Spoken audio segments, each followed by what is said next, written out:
O livro Nunca é Tarde relata-nos a viagem de um pai e um filho ao continente africano em que atravessaram 27 países. Vamos falar com o Carlos Carneiro Filho e o Carlos Carneiro Pai. Uma salva de palmas. Muito bem-vindos. Eu, antes de mais, estou fascinado com esta história. Só a premissa da história já de certeza que augura uma história incrível. Como é que isto aconteceu? Como é que isto nasce? Contem-me tudo. Isto foi num almoço muito normal domingo, anormal só porque bebemos 2 garrafas de vinho no final. Já andámos a pensar viajar juntos, assim uma viagem normal, 15 dias, um mês. Okay. Eu sou guia de viagens, o meu pai vinha ter a América Central. E de repente, em 5 minutos, de desafio em desafio, acabámos nesta loucura que era dar a volta à África numa Renault 4L, que ia demorar 6 meses, demorou 1 ano. Exato. O planeamento não correu muito bem, mas foi assim tudo muito... Ainda hoje em dia não percebemos como é que chegámos a esta ideia. Carlos Pai, como é que isto aconteceu? Não, Como é que ele convenceu? já um mapa da África, medimos a palma da hora, quantos quilómetros eram, quanto tempo era, e decidimos ir. Assim, sem mais nem menos. Foi o vinho, o vinho era bom, era isso? Era. O vinho era forte. E porquê a 4L, que tem um nome carinhoso, não é? Ela já foi herdada com esse nome, que ela trabalhava nas vinhas também, por mero acaso, foi comprada em segunda mão na net. Depois decidimos que íamos de 4L, eu fui à procura da mais barata na internet e já tinha o nome de Catrela desde a vinha. Muito bom. E porquê aquele carro? Era uma coisa que tu tinhas planeado? Tu já fizeste outro tipo de viagens? Já foste, por exemplo, Dakar de bicicleta, entre outras coisas, já viajaste pelo mundo inteiro. Tinhas este sonho de viajar num carro, ou num carro que fosse mais difícil de levar? Não, foi a conversa começou. O meu pai disse-me, olha, tenho 1000 euros por mês para fazer uma viagem. Esse foi o início da nossa conversa. E 1000 euros por mês para dar a volta à África, a forma mais barata é com um carro mais barato possível, com tendas, e o carro mais barato e resistente que há é a 4L, é o Jeep dos pobres, não é? Estamos no Jeep dos pobres. Mas não deu problemas ali a nível do motor? Pois. Motor não, o motor aguentou até ao fim. E chegou cá e morreu. Problemas solúveis. Solúveis. Como é que era em termos Se fosse um jipão, não eram insolúveis. Exato. Como é que era possível arranjá-la no meio do nada, se ela avariasse? O que é que vos aconteceu? Peripécias? Eu quero saber isso. Ela avariou algumas vezes no meio do nada, mas aparecia sempre num vidro motorizada, não é? Que percebia um bocado de mecânica, porque eles lá todos percebem simples mecânicas simples, não é? Que nos dava uma ajuda, não é? Eu ia buscar um mecânico à aldeia mais próxima, não é? E ele chegava lá, tinha aí um soldadura aqui, soldadura acolá. Ia fazendo remendos. Aperta daqui, tira lá, pronto, punhado. Nós dizemos que é o primeiro carro banhado a solda. Estava tudo soldado. Era solda, martelo e depois punham peças de outros carros. Uma vez também queimou a ventoinha, pegou fogo. E lá puseram outra ventoinha, foi de remendo em remendo, chegou cá.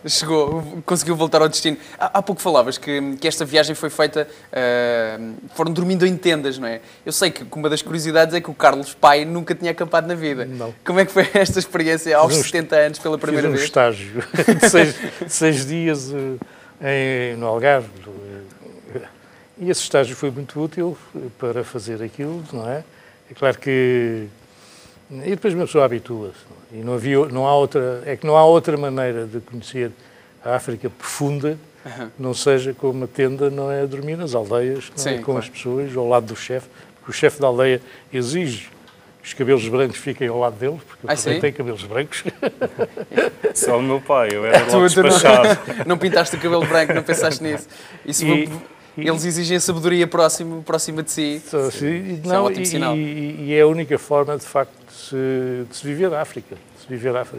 A África não é a África das cidades, das capitais. Exatamente. Isso é outra coisa, outra história. Aquela mais deserta e a mais profunda. Mais deserta, mais profunda. Quais foram, para si, as maiores dificuldades? E não só em termos claro, pela diferença de idade, mas, por exemplo, o Carlos Filho já tem muita experiência nisto, o Carlos foi pela primeira vez. Quais foram as grandes dificuldades que enfrentou nesta eu já conhecia a África bem. A minha profissão é engenheiro civil e ia com muita frequência à África. Mas não com este espírito? Não de que tendo, claro, com este espírito de maneira nenhuma, mas era o único espírito possível para aquilo que eu queria fazer em África nesta viagem. Exato. Era levar a tenda e dormir nas aldeias. ou no meio da selva, sem aldeia nenhuma, não é? No meio da savana, não há nada melhor que um jantar com uma fogueirinha à frente, não é? Beber um vinho tinto ordinário, não é? E olhar as estrelas. E ouvir assim os sons da natureza à noite. E poder partilhar isso com o seu filho deve ter sido... Isto fantástico. é uma coisa que aproxima duas pessoas, não é? Viajar assim durante um ano, claro. Pai e filho, se calhar já há muitos anos que não poderiam, ou que não tinham oportunidade de partilhar as experiências que tiveram nesta viagem. Nunca, ou jamais, nunca, exato. Acho que poucos pais e filhos têm esta oportunidade de estar um ano claro. Juntos. Uma aventura tão intensa é brutal. E as nossas aventuras eram domingos, de vez em quando, porque eu também vivo muito no estrangeiro, íamos assim um almocinho ali, outro ali. Então foi um bocado para recuperar o tempo perdido desse distanciamento.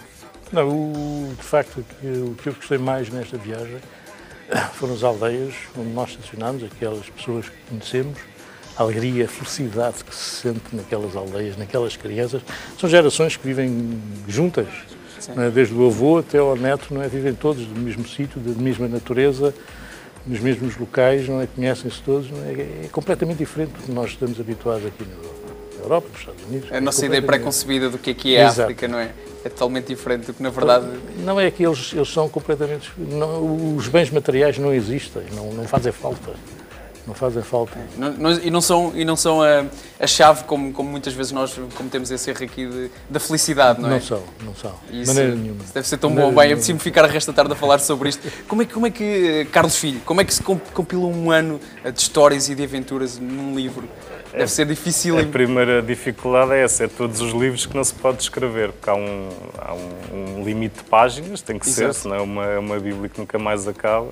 E o foco do livro acabou por ser o que torna esta viagem única, que é uma volta de pai e filho à volta da África, o que é que nos juntou, o que é que fomos sentir, para além das aventuras todas e das peripécias. Claro. Tu já tinhas dado algumas histórias desta viagem no teu site também, não é? No nuncaetarde.com, íamos atualizando, temos vídeos, fotos. Este livro usa alguns desses textos, mas é completamente diferente, tem uma linha diferente. Como eu dizia, é mais pai e filho que se juntam, que é o que torna esta viagem assim mais surreal, especial, claro. E especial. Tiveste que reescrevê-la completa, reescrever tudo o que tinhas escrito antes. Tudo completamente. Sim. Planeias fazer outro formato também, sei lá, um documentário, já que tens vídeos também? Eu, por acaso, estou a fazer um documentário em África, mas não é sobre... o material que tínhamos também era... Roubaram-nos 2 máquinas fotográficas, em 2 vezes. Outra estragou-se, então é tudo assim muito disperso, a qualidade de imagem para fazer documentário. Acho que para fazer um documentário tens de ter isso em foco. E nós íamos mais a fazer vídeos para pôr no YouTube, online. Sim, claro. Temos um canal do Nunca é Tarde, mas para fazer um documentário assim que possa passar em sala não é difícil. Fica para a próxima. Exato. E até porque o orçamento para material, a 4L custou 750 €. Para teres material tens que investir bastante. Exatamente. Também para ter assim uma grande qualidade. Carlos Pai, já planeia a próxima viagem ou nem por isso? Eu estou a pensar numa coisa que gostava muito de fazer, era ir ao Mali, de novo. Com o seu filho? Sozinho. Sozinho, com quem quiser ir. Ir ao Mali, que é um país encantador, tem lá paisagens como o país de Ogon, não é? E aquela que é uma nação muito própria, não é? Que não tem pouco a ver com eles. Era esse país de Ogon, Tumbuktu, Gal, etc. Era a zona da África, do norte da África Negra, que recebia todo o comércio das caravanas que vinham do Mediterrâneo, por aí abaixo, é a zona central. E aquilo é a coisa mais maravilhosa que há. E faz-se num mês. E planeia viajar nos mesmos moldes ou desta vez já vai para o hotel? Não, desta vez já vou para o hotel. Isto está fora de questão, voltar... Mas sou capaz de levar a tenda para estar, por exemplo, no país do Ogon, não é? Que não tem hotéis. Tem hotéis, mas a 20 km, mas está lá, porque de facto merece. A coisa mais bonita que se possa imaginar, as pessoas, as casas. Não foi pena que tenha havido turismo. O turismo é o pior que há para as esculturas. Destrói. É que todas aquelas casas, por exemplo, tinham portas e janelas trabalhadas, madeira trabalhada, esculpida, toda esculpida. Agora desapareceram todas. Foram todas esculpiadas. Compradas. Exato. Para lá os turistas. $30 ou $40. Bem, há coisas que é mesmo, é muito difícil contornar, mas olha, tenho que vos dar os parabéns por este livro, pela viagem, pela riqueza do que está aqui. Vocês já não têm desculpa para não ter uma excelente prenda de Natal, nunca é tarde, e para além de ser uma excelente prenda de Natal, é também uma grande lição de vida. Muitos parabéns, muitos parabéns aos dois. Muito obrigado por terem vindo até aqui e tudo bom para vocês. Obrigado.